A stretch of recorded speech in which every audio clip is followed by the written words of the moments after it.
guys, welcome to another episode of That Creative Life. I am here with Bob, who is the VP of Sales and Marketing for Razer and also the General Manager for North America. So we're here at CES. It's a little loud, but we have some decent mics. Hopefully you'll be able to hear us.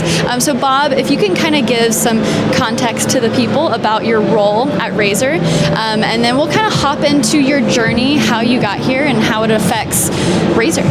Great. So Sarah, a lot of Razer is organized somewhat like a lot of technology companies, where there's executives that are responsible for developing lines of product, and they have that responsibility worldwide.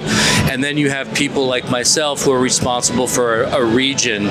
So in the case of Bob's responsible for the Americas for Razer. So anything that Razer does in the Americas is my responsibility, particularly sales and marketing, engaging with consumers, running campaigns, making sure that we've got great customer support and good post-sale support, managing all of our channel partners.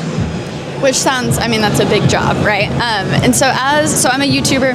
I do a lot of things that has to do with marketing other products for companies, right? With influencer marketing. And it's always so intriguing for me to get an inside look onto how companies kind of segment their marketing and how they want to get their products out there and how they handle all of these events. So just for starters, can you give a little context in the marketing side of things and how you're looking at it in 2020? Like, how do you break that down? So of course there's influencer marketing, there's events, there's so many things. And being the head of that, I imagine, is a lot. Where do you even begin? You want to get your products out there, where do you start? It's really a kind of a simple, at the end of the day, if you boil it down, you've got your products that are sustaining, that are out there, that people are buying every day, and they're in the middle of their product life cycle. So in that case, we've got a whole engine of how do we authentically engage with our consumers, with our customers, to make sure they've got a great experience, that we're taking care of them, that they continue to know of product availability and things like that. Then we've got new products, and the new products can fall under two categories. It could be new products that are related to the businesses we're already in, like keyboards, mice, headsets, laptops, or it could be new products that are in new categories for Razer that Razer doesn't particularly participate in or previously participate in. So what we do is we go and we do a full annual plan, and we look at what are the activities we're doing to sustain, what are the activities we're going to do to launch new products, and what are the activities we're going to do to launch new categories and really penetrate new businesses. And all three of those are a lot of fun, and we need to make sure that we do it in a way that's very authentic and very in tune with the way Razer engages with its customers, and that we set expectations appropriately, and we really make sure our customer knows they're the center of our universe. Mm-hmm. How has that shifted from starting at Razer? Because I know you were in some of was it the first 10 employees, the first 20? Because you were here in the beginning, correct? It wasn't really the beginning. Okay.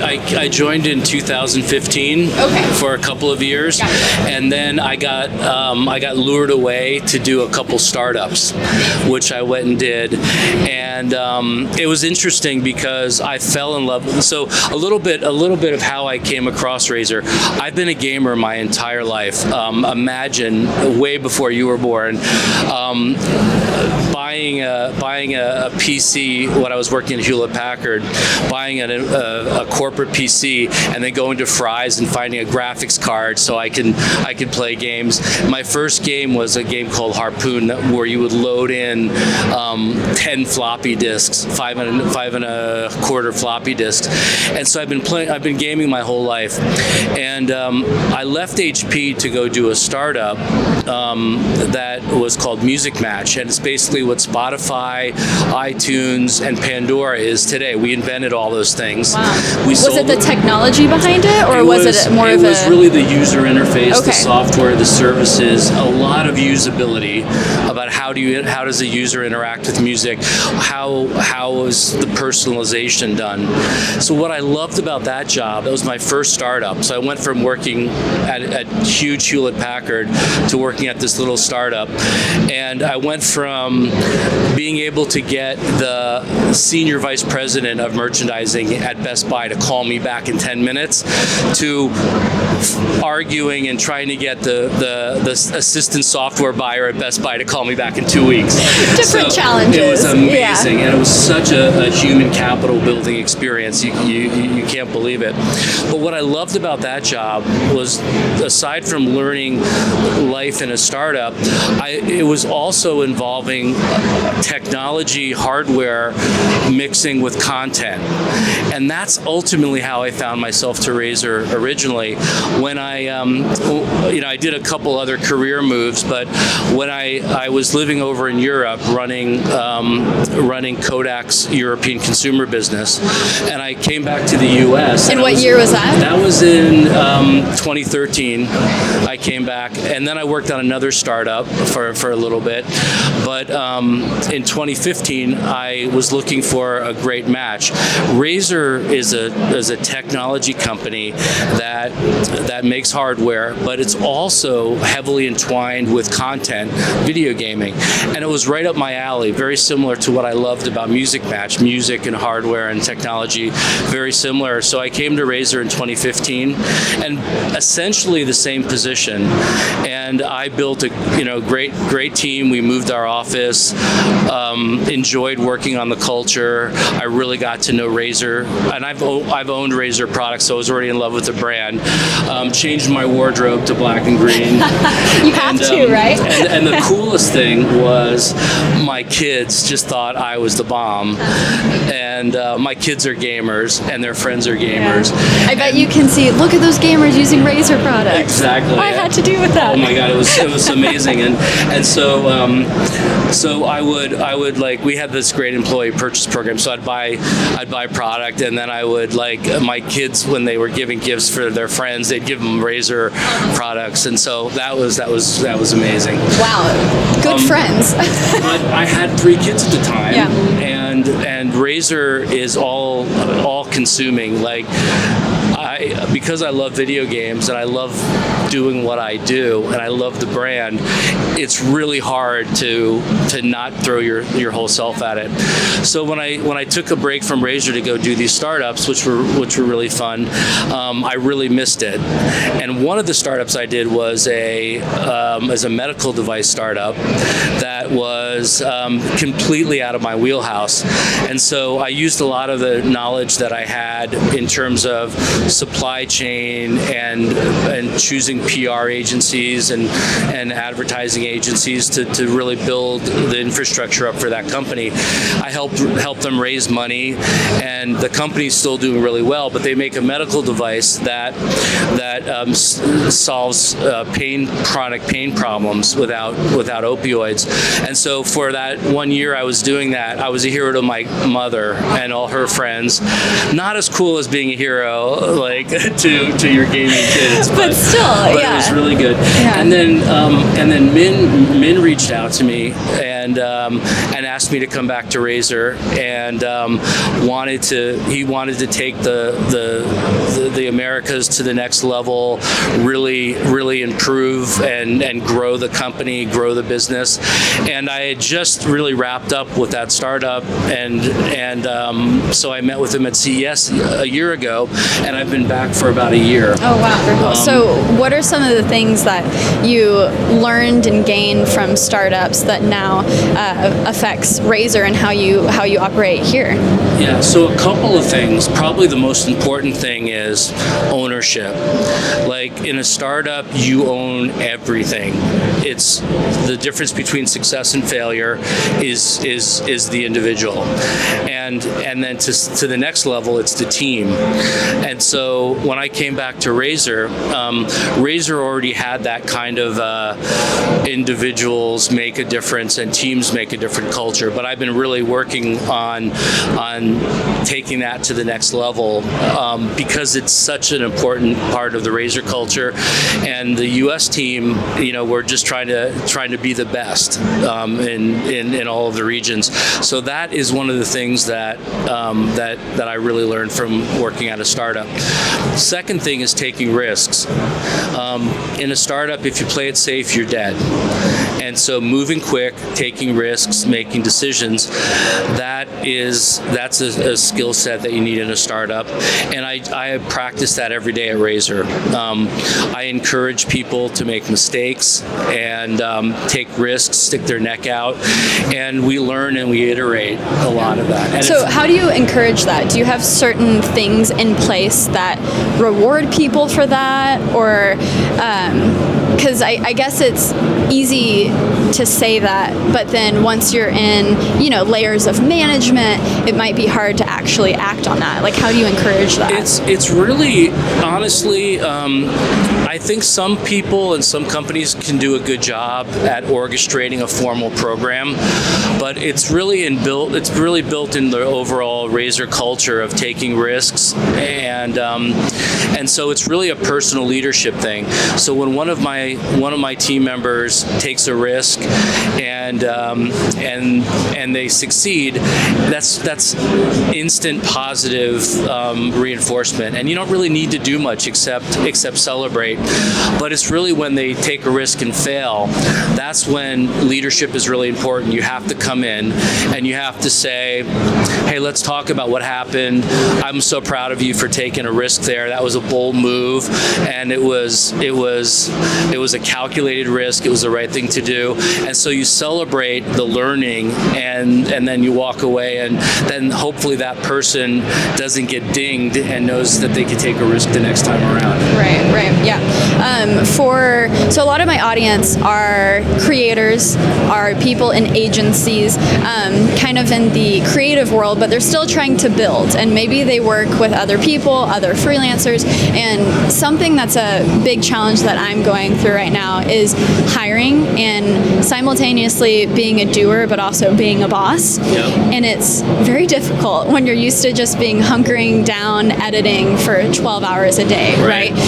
And so I imagine in startups as well, it probably is more just like go for it. Maybe you're not in touch with your boss every single day. So what do you think is maybe some things that you've learned from startup culture that could maybe apply to individual creators or people trying to build smaller businesses in terms of, I know managing people, it's not a sexy thing to talk about, but I'm so curious about it right now. Yeah. So I mean, two people who are smaller, right, and they're hiring their first editor or their first social media person. Maybe it's a gamer who wants to level it up, and they now have they have money to spend on people. Just any advice to people like that? So first of all, it's really important as a leader to know what it is you're trying to do, and it's important to know what your strengths and weaknesses are. And so I tend to look for people who I relate to, who I can trust, but also aren't exactly like me, that have a different skill set. And so that's kind of point number one.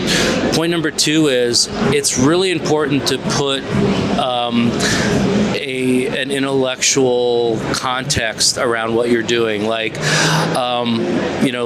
one of the things that we've just been working on since I came back is getting Razer into a clear number one market leadership position. So I talk about that all the time with my staff. We have a lot of other goals too, but we have that singular focus where we're gonna be number one and we're gonna win. So making sure that the team that you work with, whether it's contractors, whether it's employees, whether it's partners, that they understand what's important to you and what it is. And then I learned a long time ago that you need to work with people the way they need to be worked with. So some people can work for 2 days without a check-in, or work for a week without a check-in, and some people need more frequent Everyone's checking. different, yeah. Yeah, and so you just have to bend. And in a startup, when you don't have a lot of extra bandwidth, sometimes you have to realize, hey, that person's not compatible with the way I need to work in a startup. That might be a great person if I'm in a big company, but sometimes and so you have to be willing to change that out quickly and be honest with people that, hey, this isn't working, and we need to work together in a different way. Yeah. So what were your biggest challenges in 2015 and now in 2020 in the context of Razer? Because I know Razer's pretty ambitious. I mean, you guys make a lot of cool products, and I imagine that the business has changed a little bit in 5 years, right? Well, it's interesting. In 2015, to set a little bit of the table here, in 2015, the peripherals business, keyboards, mice, and headset, we call it peripherals, was really, was doing well, and it just needed to be cultivated and continuous improvement. But what was new for Razer was our laptop business at the time. And I love our laptops. I had gone through my history of, I was a Mac guy for a while, PC guy for a while, Mac guy, PC guy. And when Min decided that he was going to make a gaming laptop that fit in the body of a thin and light, Mac, that was a game changer. Now, when we started that, we didn't know how to really do customer support. We didn't know how to communicate the value proposition. We didn't have partners on board. It's very ambitious to say that, and then execute. It's very different. And so one of the parts, and even our supply chain, they didn't, we were so careful, because there's so, when you're making a product that's several $1,000s of cost, you have to be so careful, and you can't have a lot of scrap, you can't have a lot of leftovers.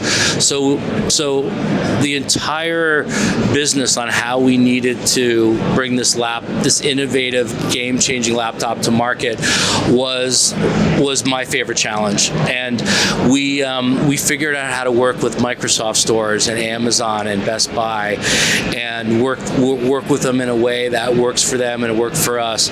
We spent a lot of time on customer support, and early on we stumbled a lot with customer support. And when I came back in February of last year, one of the presents I saw was we were recognized by Laptop Magazine as having the #2 customer support in all of the laptops, right after Apple.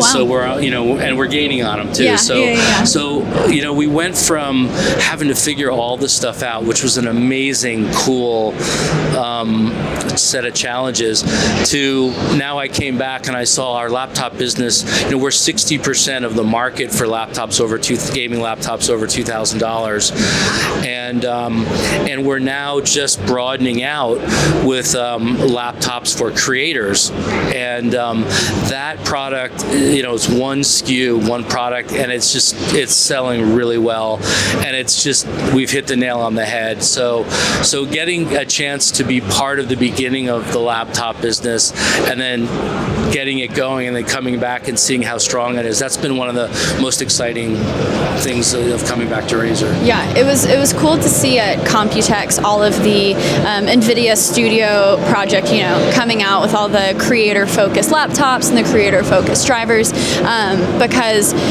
because I'm a YouTuber and I do tech, I've been very adjacent to gaming, but I've always been a creator focus. I love telling stories. It's more about, how does tech fit into a filmmaker's life, designers, photographers, and there's still, honestly, a gap. And with, I was a big MacBook user from 2012 to 2016, and the recent things that they've done, I think a lot of creators are just asking why. And so what do you see going into 2020? What are some things that are maybe to look for creators? Is Razer paying more attention? Do they have, do you guys have your sights on more products that are just outside of laptops for creators? Are you interested in that market? Oh, we're totally interested in it. In fact, Because we're here. Yeah. We'll buy it. Well, it's creators are like hardcore gamers in that they push the cutting edge of the hardware and the software. They're innovators. They're the peak of a very special iceberg, if you will. That they're leading the way in things, and it's very similar to gamers. So I think our approach with creators is a natural relationship, like coming from gaming. But one of the things, can I tell you like a cute little story? Yeah, like of course. Yeah. So our first creator product, you'll never guess what it is, but this kind of goes a little bit back to Min and innovation at Razer. So remember back in the days where your phone only had a keypad on it, didn't have a screen or a big screen, and you have to text by clicking the 2-3 times to get to see. Yeah. And T9 texting. Click. Yeah. Exactly. Yeah. So Min used to drive around in his car, and he used to text with one hand on his phone, and he was so good at it that he could text without looking at the screen. And it had the little key, and he would hold it with the keypad on the side. So then going and playing World of Warcraft and stuff like that, where you have all these different menu items, and the gamer was taking time to pull down menus and create stuff. So we put this idea together and came up with a mouse with a keypad on the side, and that's called the Naga. Yeah. The Naga is one of the best-selling gaming mice of all time, and probably if you go grab anyone off the street and they say, "What's a gaming mouse?" they'll point to the Naga because it was the first gaming mouse that actually had all that the keypad. And then what you could do with the keypad on the side is you could, with our Synapse software, which makes our products magical, you could program all the keys to be whatever you want. So we started getting customer support calls from people, and they were asking, "Hey, how do you do this and how do you do that?" And we're like, "Oh, well, you do this and that." And so we're like, "Well, what game are you using?" They're like, "Oh no, I'm not doing a game. I'm doing Photoshop." So what the creators were doing is they were buying the Naga mouse, and they were doing macros and pulling up layers by just grabbing a button and saving all of the pull down and the keystrokes. And so that was really that was the first time we went from gaming to creators. And so after gaming, the number one vertical for the Naga mouse are creators. So when we were looking at laptops, and once the one thing about that we learned about creators aren't just creative in their work, they're creative in their life. They have a vision of who they are, where they want to be, what they want to build, and they want to communicate that. So if you have a junky old laptop, that's not inspiring. It doesn't fit into the notion of what a creator really is. And so when we like made a Windows gaming laptop into that beautiful carved single piece of aluminum, we're good enough to meet the standards of a creator where most gaming laptops in history weren't.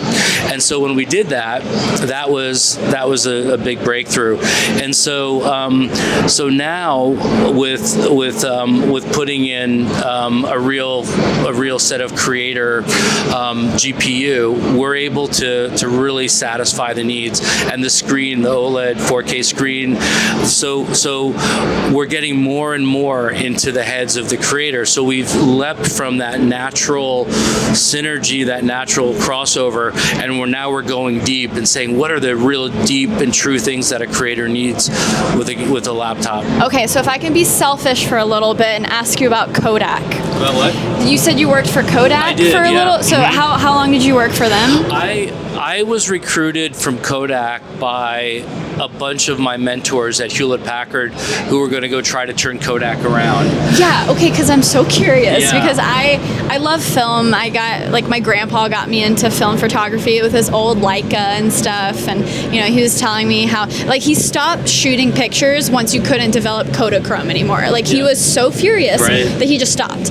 And so it's not super practical for what I do, but it's kind of just a hobby, right? So I'm very curious about that company specifically because last year at CES, 2 years ago, was the first time that they showed off the Super 16 that, you know, they had a whole process of sending in the film, and it was this cool modern looking film camera, and they were trying to make these things new again, and it was so intriguing. But I'll ask you the same question. What was the biggest challenge there? Because they are such a company of their glory days, you know, are kind of in the past. And so I imagine that would be an interesting place to work and a challenge. Yeah, so I have to give you the context of Yeah. how I got to Kodak. So a bunch of my mentors at HP were there, and I was at Yahoo at the time. Music Match, this music startup, was purchased by Yahoo, and I was the head of business development for Yahoo Music.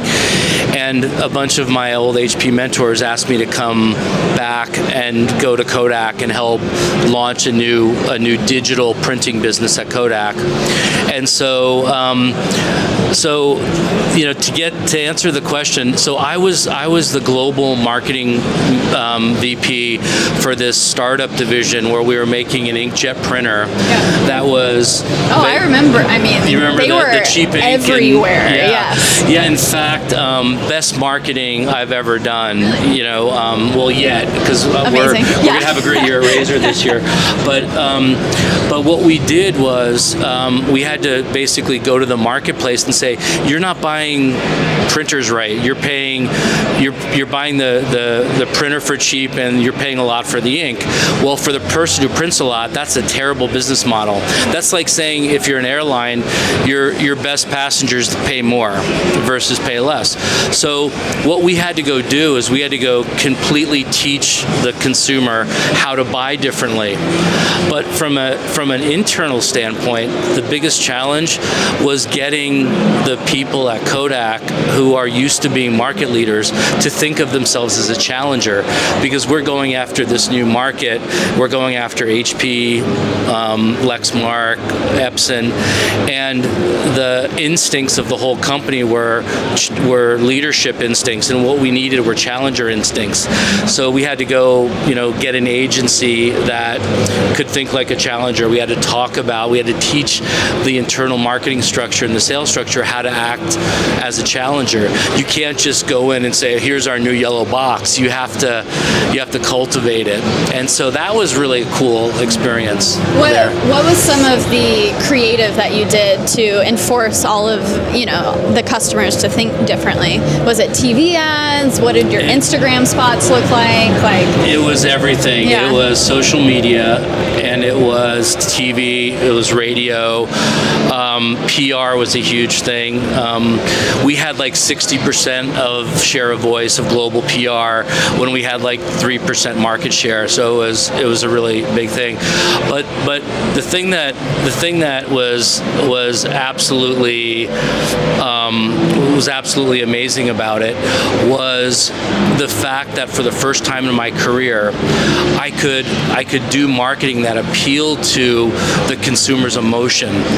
Whereas HP and Yahoo didn't have the license to go to emotion, whereas Kodak did. So when HP would go to try to appeal to emotion, they looked kind of awkward because it's a nerdy, logical company. But Kodak had that soul, yeah. And so when I left Kodak and I came to Razer, Razer actually has that. That Razer is a technology company. We talk a lot about our technology, but really what we're gamers who are making products for other gamers, and so we have that same license that Kodak has to tap into nostalgia. Razer brand has that license to show that we care, that we understand, that we love our consumers, we love gaming, And that was one of the neat things going from Kodak to Razer that I really enjoyed. That's awesome. That's very cool. Amazing. Any final thoughts that you just need to put out into the world? Yeah, well, I love what you're doing, and I love the message you're trying to get out, and really, aside from the obvious one, which is overly commercial, which is if you're a creator, check out our stuff. But the more important thing is be persistent, trust yourself, trust in your art, trust in your instincts, and learn how to collaborate with people, and believe in yourself, and don't be afraid to fail, because great people always succeed. That's awesome. Amazing. Thank you so much, Bob, for being on. Everyone who's listening, make sure you're subscribed on Apple Podcasts, Spotify, wherever you listen to podcasts every single Monday at 7 a.m. Thanks for joining, and I'll see you in the next one.